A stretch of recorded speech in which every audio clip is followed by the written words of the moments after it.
சூரம மண்டலம் என்பது ரொம்ப வருஷமா அது நகராட்சியாக இருக்கும்போது இருந்து அங்கே ஒரு அலுவலகம் இயங்கி வருகிறது. அந்த அலுவலகத்தை இப்போ சத்திரம் பகுதிக்கு மாற்றப்பட்டிருக்கிறது. அதுக்காக மக்களை திரட்டி ஒரு மிகப்பெரிய போராட்டத்துக்கு அழைப்படுத்திருந்தோம். மாண்பு உறுப்பினர் அவர்கள் இதை சபையிலே பதிவு செய்ய வேண்டும் என்பதற்காக கேட்கிறார். அந்த கட்டிடம் மிகவும் பழுதடைந்திருக்கிறது. அலுவலகத்தை மாற்றி வைத்துவிட்டு இந்த இடத்திலே புதிய கட்டிடம் கட்டப்பட வேண்டும் என்று மாநகராட்சி சார்பாக முடிவெடுக்கப்பட்டு அவருடைய தொகுதியிலிருந்து ராஜேந்திரன் தொகுதிக்கு அந்த உறுப்பினர் அமைச்சருடைய தொகுதிக்கு அது மாற்றப்பட்டிருக்கிறது. அது அவருக்கு சொன்னார், அங்கேயும் இருக்கும், உங்களுக்கு வேண்டுமானால் அந்த நாங்கள் கட்டித்தருகிறோம் என்று சொல்லியிருக்கிறோம். அவர் உடனே கட்டு அப்படின்னு சொல்கிறார். எனவே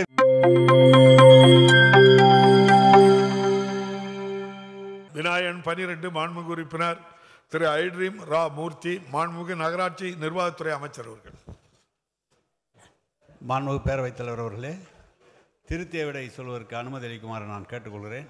விடை: நம்முடைய ராயபுரம் தொகுதியின் பிரதான சாலையான எஸ்என் செட்டி தெருவில் அமைந்துள்ள தண்டையார்பேட்டை சி கழிவுநீர் அகற்று நிலையத்திலிருந்து தண்டையார்பேட்டை பி கழிவுநீர் அகற்று நிலையத்திற்கு சென்ற 300 மில்லிமீட்டர் விட்டமுடைய பழுதடைந்த பழைய வார்வெரும்பு உந்து குழாயை 500 மில்லிமீட்டர் விட்டமுடைய வார்வெரும்பு 800 மீட்டர் நீளம் உந்து குழாயாக ரூபாய் 2.72 கோடி மதிப்பீட்டில் மாற்றி அமைத்து அனைத்து பணிகளும் முடிவுற்று தற்போது பயன்பாட்டில் இருந்து வருகிறது.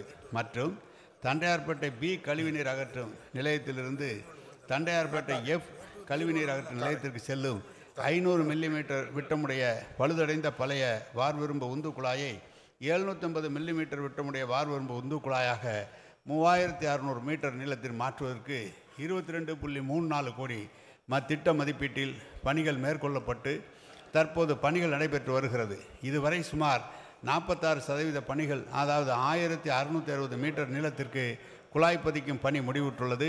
மீதமுள்ள 1940 மீட்டர் நீளத்திற்கு குழாய்கள் பதிக்கும் பணி 19/7/2025 முடிவடையும் என எதிர்பார்க்கப்படுகிறது. மேற்கண்ட பணிகள் நிறைவடையும் போது எஸ்என் 30 தெரு மற்றும் அதனை சுற்றியுள்ள தெருக்களில் கழிவுநீர் வழிந்தோடுவது தவிர்க்கப்படும் என்பதை தெரிவித்துக் கொள்கிறேன். மாண்புமிகு உறுப்பினர் ஐட்ரீம் ரா Murthy. Royapuram pumping station A to F வரைக்கும் அண்ணன் சொன்ன மாதிரி 3600 மீட்டர் மொத்தம். அதில் 46% ஒர்க்கு முடிஞ்சிருக்கு. மீதி இருக்கக்கூடிய 54% ஒர்க்கு இந்த மழைக்காலம் முழுவதுமே அந்த வேலைகள் நிறுத்தப்பட்டுள்ளன. அதனால் விரைவில் அதை முடிச்சு தந்து நீங்கள் சொன்ன மாதிரி அந்த 7வது மாதத்துக்குள்ளே முடிச்சு தரணும்னு கேட்டுக்கிறேன். அப்புறம் ராயபுரம் சட்டமன்ற தொகுதியில் இருக்கக்கூடிய 335 தெருக்கள் இப்போ நம்ம மெயின் ரோட்டில் தான் இந்த பைப் போட்டு ஜாயின் பண்ணுறோம். தெருக்களில் கழிவு நீர் அந்த பைப்பு 40 வருடங்கள் பழமையான பைப்பு. அந்த பைப்பு பார்த்தீங்கன்னா 100 mm விட்டமும் 150 mm விட்டமும் உள்ள பைப்புகளாக இருக்குது. அதே போல் குடிநீர் பைப்புகளும் அதுவும் அதே மாதிரி இருக்குது. எனவே குடிநீரும் கழிவு நீரும் கசிவு ஏற்பட்டு கலக்கக்கூடிய தினமும் பராமரிக்க வேண்டிய ஒரு சூழ்நிலை இருக்கிறது. எனவே அமைச்சர் அவர்களை அந்த பேரவைத் தலைவர் வாயிலாக அந்த கழிவுநீர் குழாய்களையும் அந்த குடிநீர் குழாய்களையும் சீர் செய்து தருவார் என்று கேட்டு அமைகிறேன். மாண்புமிகு அமைச்சர் அவர்கள். மாண்புமிகு பேரவைத் தலைவர் அவர்களே, விரிவான பதிலை சொல்ல வேண்டும். ராயபுரம் சட்டமன்ற தொகுதியில் வண்ணாரப்பேட்டை பணிமனை எண் 48, பழைய வண்ணாரப்பேட்டை பணிமனை எண் 49, காசிமேடு பணிமனை எண் 50, வண்ணாரப்பேட்டை பணிமனை எண் 51, ராயபுரம் பணிமனை எண் 52 மற்றும் தங்கசாலை பணிமனை எண் 53 ஆகிய பகுதியில் அடங்கும். இத்தொகுதியிலே 3,04,144 மக்கள் தொகையும் 546 தெருக்களும் கொண்டதாகும். இராயபுரம் சட்டமன்ற தொகுதியில் 11 கழிவுநீர் அகற்று நிலையங்கள் மூலம் 23.30 மில்லியன் லிட்டர் கழிவுநீர் அருகாமையில் உள்ள கொடுங்கையூர் சுத்திகரிப்பு நிலையத்திற்கு அனுப்பப்படுகிறது. இப்போது மாண்புமிகு உறுப்பினர்கள் கேட்டுக்கொண்டது போல வட சென்னையில் இருக்கிற பழைய குடிநீர் குழாயாக இருந்தாலும் சரி, கழிவுநீர் அகற்றுகிற குழாயாக இருந்தாலும் சரி, கிட்டத்தட்ட 50 ஆண்டு காலத்திற்கு மேற்பட்டு இருக்கிற காரணத்தால் அனைத்துமே மாற்றப்பட வேண்டும் என்ற நோக்கத்தோடு தான் இப்போது நம்முடைய முதலமைச்சர் அவர்கள் வடசென்னை வளர்ச்சி திட்டம் என்ற அளவிலே 946.43 கோடி மதிப்பீட்டில் வடசென்னை வளர்ச்சி திட்டத்தின் கீழ் பணிகள் நடைபெற்று கொண்டு இருக்கின்றன. மாண்புமிகு உறுப்பினர்கள் குறிப்பிட்டு உடனடியாக எங்கு செய்யப்பட வேண்டும் என்று சொன்னால் அந்த பணியை முன்னுரிமை அடிப்படையில் எடுத்து செய்து கழிவுநீரை வழிந்தோடுவதை தடுக்கப்படும். எனவே மாண்புமிகு சட்டமன்ற உறுப்பினர் எந்த பகுதி என்று குறிப்பிட்டு சொன்னால் சரியாக இருக்கும். மாண்புமிகு உறுப்பினர் மூர்த்தி. மாண்புமிகு அமைச்சர் அவர்களுக்கு நன்றி. அந்த குறிப்பினை உடனடியாக கொடுக்க தயாராக இருக்கிறேன். மேலும் குடிநீரை பொறுத்தவரையில் நம்முடைய கீழ்ப்பாக்கம் நீரேற்று நிலையத்திலிருந்து ராயபுரம் நீரேற்று நிலையத்திற்கு 25 எம்எல்டி குடிநீர் வந்து கொண்டிருக்கக்கூடிய ஒரு கட்டமைப்பு இருக்கிறது. ஆனால் கடந்த காலங்களில் அங்கே 17 எம்எல்டி நீர் மாத்திரமே இதுவரை பெறப்பட்டு ராயபுரம் பகுதி தொகுதி மக்களுக்கு விநியோகிக்கப்பட்டு வருகிறது. மக்கள் தொகை கணக்கை கருத்தில் கொண்டு 10 ஆண்டுகளுக்கு முன்னதாக கொடுக்கப்பட்ட அந்த 17 எம்எல்டி நீர் போதுமானதாக இல்லை என்பதை கருத்தில் கொண்டு 25 எம்எல்டி நீரை நம்மளுக்கு ராயபுரம் சட்டமன்ற தொகுதிக்கு வழங்க வேண்டும் என்று பேரவைத் தலைவர் வாயிலாக நம்முடைய மாண்புமிகு அமைச்சர் அவர்களை கேட்டமர்கிறேன். மாண்புமிகு அமைச்சர் அவர்கள். மாண்புமிகு பேரவைத் தலைவர் அவர்களே, இந்த ஆட்சி நம்முடைய முதலமைச்சர் அவர்கள் முதலமைச்சராக பொறுப்பேற்ற காலத்தில் சென்னையிலே நாள் ஒன்றுக்கு 900 எம்எல்டி அளவுக்கு தான் தண்ணீர் கொடுக்கப்பட்டது. ஆனால் இன்றைக்கு 1040 எம்எல்டி கொடுக்குற அளவுக்கு குழாய்கள்லாம் பதிக்கப்பட்டு மக்களுக்கு கொடுத்து கொண்டு இருக்கிறோம். குடித நீரை பொறுத்தளவு கூட நாம் கடந்த மொத்த கொள்ளளவு என்பது நமக்கு ஏன் இதை சொல்கிறேன் என்று சொன்னால், குடிநீரை பற்றி தருவதை பற்றி எந்த விதமான இடைஞ்சலும் இல்லை. உடனடியாக எவ்வளவு தண்ணீர் கேட்டாலும் கொடுக்கக்கூடிய அளவிற்கு தான் சென்னை வாரியம் இருந்து கொண்டிருக்கிறது. மொத்த குடிநீருடைய கொள்ளளவு 13.22 டிஎம்சி இருக்க வேண்டும். ஆனால் இன்றைய தேதியில் 15.56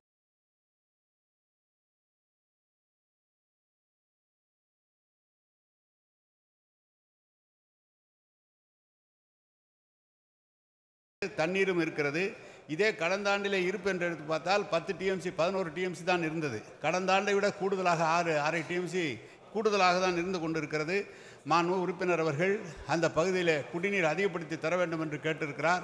எந்த பகுதி என்று அவர் சொல்லியிருக்கிறார். அதை நம்முடைய அதிகாரிகளிடம் கலந்து பேசி உடனடியாக அந்த பகுதிக்கு கூடுதலாக குடிநீர் வழங்குவதற்கு ஏற்பாடு செய்து தரப்படும் என்பதை தெரிவித்துக் கொள்கிறேன். மாண்புமிகு உறுப்பினர் மகேந்திரன்.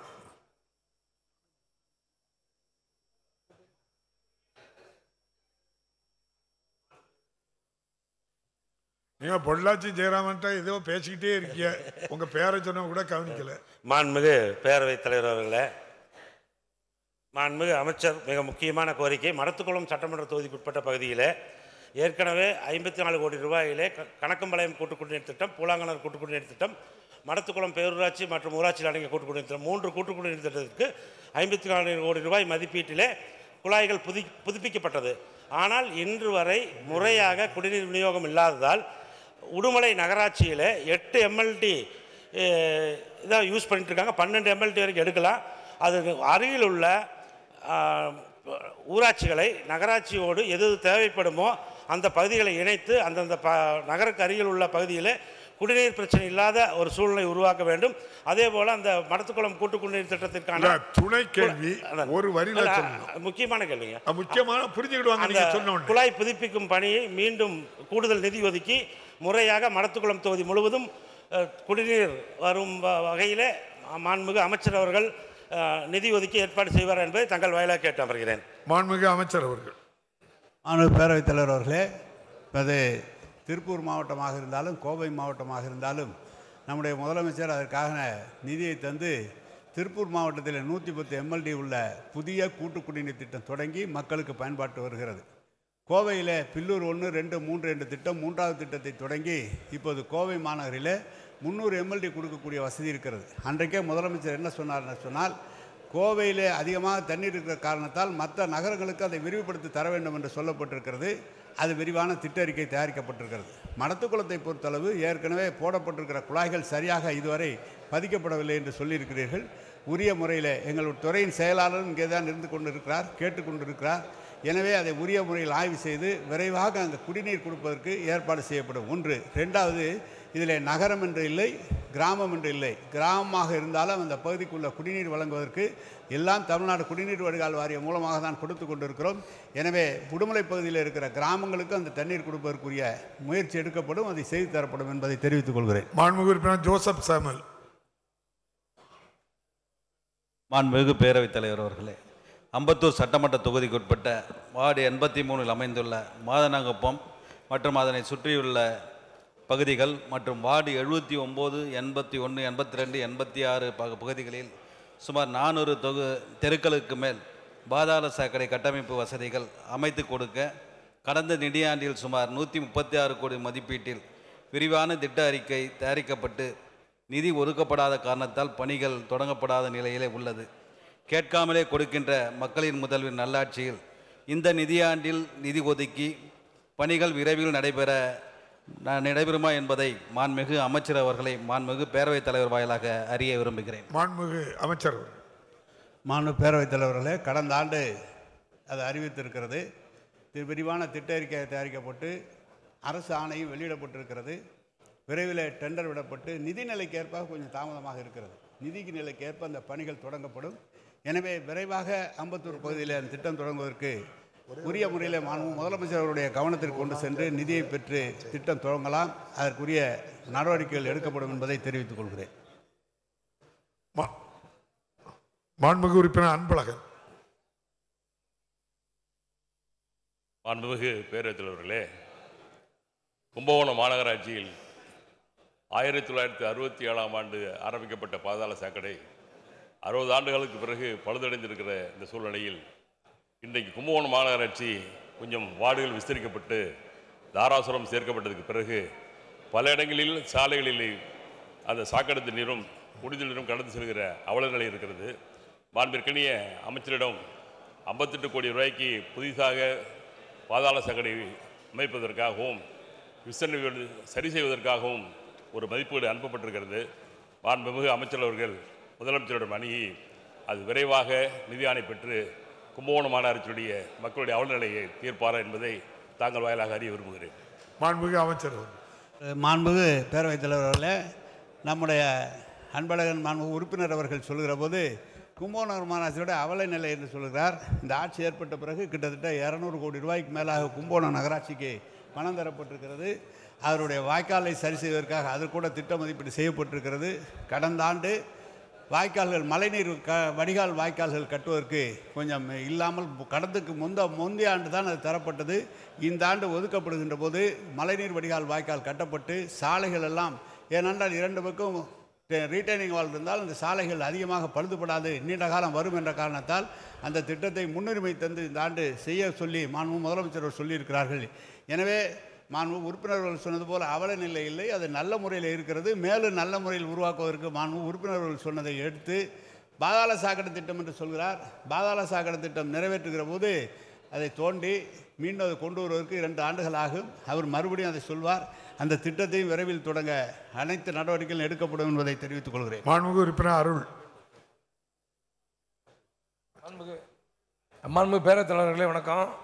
எங்களுடைய சேலம் மாநகராட்சி சூரமணம் மண்டலம் என்பது ரொம்ப வருஷமாக அது நகராட்சியாக இருக்கும்போது அங்கே ஒரு அலுவலகம் இயங்கி வருகிறது. அந்த அலுவலகத்தை இப்போ சத்திரம் பகுதிக்கு மாற்றப்பட்டிருக்கிறது. அதுக்காக மக்களை திரட்டி ஒரு மிகப்பெரிய போராட்டத்துக்கு அழைப்படுத்திருந்தோம்.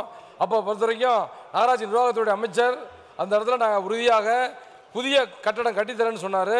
மாண்புமிகு எங்களுடைய மாவட்ட அமைச்சரான சுற்றுலாத்துறை அமைச்சரான ராஜேந்திரன் அவர்களும் நான் அமைச்சர்கிட்ட பேசி நிதி வாங்கி அந்த கட்டடத்தை கட்டித்தருகிறேன் என்று சொல்லியிருக்கிறார்கள். அந்த பணி எப்பொழுது துவங்கப்படும் என்பதை அறிய விரும்புகிறேன். அதனால மக்கள் மிகப்பெரிய இன்னலுக்கு ஆளாகிறார்கள். அமைச்சர் அவர்கள் மிகப்பெரிய இல்ல கேள்வி அவ்வளவுதானே கட்டி தருவார். அவர் மாண்பு பேரவைத் தலைவர் அவர்களே, மாண்பு உறுப்பினர் அவர்கள் இதை சபையிலே பதிவு செய்ய வேண்டும் என்பதற்காக கேட்கிறார். அந்த கட்டிடம் மிகவும் பழுதடைந்திருக்கிறது. அலுவலகத்தை மாற்றி வைத்துவிட்டு இந்த இடத்திலே புதிய கட்டிடம் கட்டவிட வேண்டும் என்று மாநகராட்சி சார்பாக முடிவெடுக்கப்பட்டு அவருடைய தொகுதியிலிருந்து ராஜேந்திரன் தொகுதிக்கு அந்த அமைச்சருடைய தொகுதிக்கு அது மாற்றப்பட்டிருக்கிறது. அது அவருக்கு சொன்னார், அங்கேயும் இருக்கும், உங்களுக்கு வேண்டுமானாலும் அந்த நாங்கள் கட்டித்தருகிறோம் என்று சொல்லியிருக்கிறோம். அவர் உடனே கட்டு அப்படின்னு சொல்கிறார். எனவே விரைவில் அதை பற்றி ஆய்வு. மாண்புமிகு பேரவைத் தலைவர்களே, சூலூர் தொகுதியில் ஒரு நகராட்சி, 6 பேராட்சி, 37 ஊராட்சி இருக்கிறது. அதுக்கு குடிநீர் ஆதாரமாக அத்தை குடித்திட்டத்தின் மூலமாக குடிநீர் பெற்றுக் கொண்டிருக்கிறார் பொதுமக்கள். இப்பொழுது கிட்டத்தட்ட புரட்சித் தலைவர் காலத்தில் 40 ஆண்டுகளுக்கு முன்னால் பதிக்கப்பட்ட அந்த பைப் லைன் எல்லாம் பழுதடைந்திருக்கிறது. அதை உடனடியாக புது பைப்பன் புனரமைத்து அதிகமான மக்கள் தொகைக்கு ஏற்ப குடிநீரை அதிகப்படுத்தி கொடுக்கப்படுவாரா என்பதை தங்கள் வாயிலாக மாண்புமிகு அமைச்சர்களை கேட்டுக்கொள்கின்றேன். மாண்புமிகு அமைச்சர். மாண்பு பேரவைத் தலைவர் அவர்களே, மாண்பு உறுப்பினர் வாரியம் என்பதை அப்போது வரப்பட்ட பைப்புகளும் அங்கு அன்றைக்கெல்லாம் சிமெண்ட் குழாய் வந்தது, அதுபோல் வார்ப்பு குழாய் என்றது. இன்றைக்கு புதிய தொழில்நுட்பத்தோடு குழாய்கள் வந்திருக்கிறது.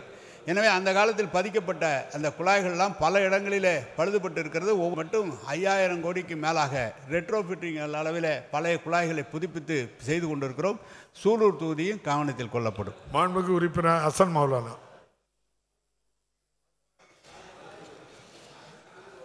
மாண்புமிகு பேரவைத் தலைவர் அவர்களே, மழைநீர் வடிகால் அமைச்சு மிகப்பெரிய அளவில் தமிழ்நாடு முதலமைச்சருக்கு நல்ல பேரை ஈட்டி கொடுத்திருக்கிறார் நம்முடைய அமைச்சர் கே நேரு ஐயா அவர்கள். சர்டிஃபிகேட்டுக்கு ரொம்ப நன்றி. சர்டிஃபிகேட்டுக்கு நன்றி. அதே மாதிரி கழிவுநீர் வடிகாலை அவர் அமைச்சு தர வேண்டும். ஏனென்றால் 1975க்கு அப்புறம் வேளச்சேரியில் வந்து கழிவுநீர் வடிகால் வரல.